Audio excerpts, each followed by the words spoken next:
ആങ്ങിലുവാൻ എന്ന കടലിടുക്കില് ഞങ്ങൾ ബാംബു ബോട്ടില് സഞ്ചരിച്ചുകൊണ്ടിരിക്കുകയാണ്. ഇവിടെ കയാക്കിംഗ് ഉണ്ട്, ബാംബു ബോട്ടുകളുണ്ട്. ബാംബു ബോട്ടിൽ നിന്ന് നമ്മൾ നോക്കി കാണുമ്പോൾ നമ്മൾ ഈ പ്രകൃതിയുടെ കരവിരുതിനെ കുറിച്ച് അത്ഭുതപ്പെട്ടു പോകും.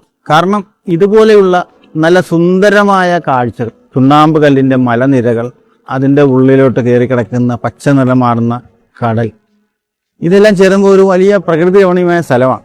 ഒരു നല്ല വിനോദസഞ്ചാര കേന്ദ്രം കൂടെയാണ്. അപ്പോൾ ഇത് ആർട്ടിഫിഷ്യൽ അല്ല, നാച്ചുറലായിട്ട് തന്നെ രൂപപ്പെട്ടതാണ്. ഈ സ്ഥലത്ത് മോട്ടോർ ബോട്ടുകളോ മറ്റോ ഒന്നുമില്ലാതെ ഇതുപോലുള്ള ബാംബു ബോട്ടുകൾ, കയാക്കിങ്ങിന് ഉപയോഗിക്കുന്ന കൊച്ചു വള്ളങ്ങൾ, ഇതൊക്കെ അവരവർ തുഴഞ്ഞ്, അല്ലെങ്കിൽ ഈ ബാംബു ബോട്ടിന് ഒരു തുഴക്കാരനുണ്ട്. ഇത് മാത്രമാണ് പ്രകൃതിയോട് ഇണങ്ങി ഒരു പൊല്യൂഷനും ഇല്ലാത്ത ഒരു വിനോദസഞ്ചാര കേന്ദ്രം കൂടിയാണ് ഇത്.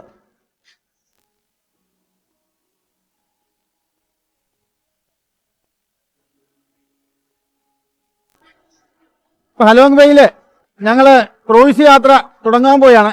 സീലേൺ എന്ന് പറയുന്ന ഈ 2 നിലയിലുള്ള ക്രൂയിസിലാണ് ഞങ്ങളുടെ ഇന്നത്തെ യാത്ര. അപ്പോൾ ഒരു നല്ല അനുഭവമായിരിക്കും എന്നാണ് ഞങ്ങളുടെ പ്രതീക്ഷ. അപ്പോൾ ബാക്കിയുള്ള കാഴ്ചകൾ നമുക്ക് ഒരുമിച്ച് കാണാം.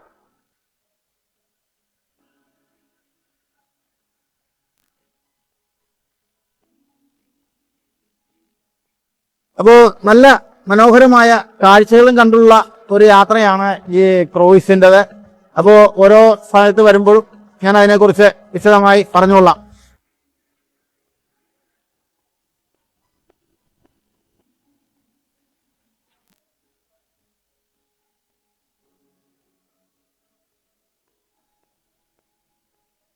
വിഭവസമൃദ്ധമായ ലഞ്ചും കഴിച്ചിട്ട് ഇങ്ങനെ ഈ ക്രൂയിസിന്റെ ഡെക്കിൽ നിന്ന് നോക്കുമ്പോൾ ഒരു മന്ത്രവാദി സൃഷ്ടിച്ച അത്ഭുത ലോകമാണോ എന്ന് നമുക്ക് തോന്നിപ്പോകും. കാരണം കടലിൽ കുത്തനെ ഉയർന്നു നിൽക്കുന്ന ആയിരക്കണക്കിന് ലൈംസ്റ്റോൺ കുന്നുകൾ ഒരു അത്ഭുത ലോകം തന്നെയാണ്.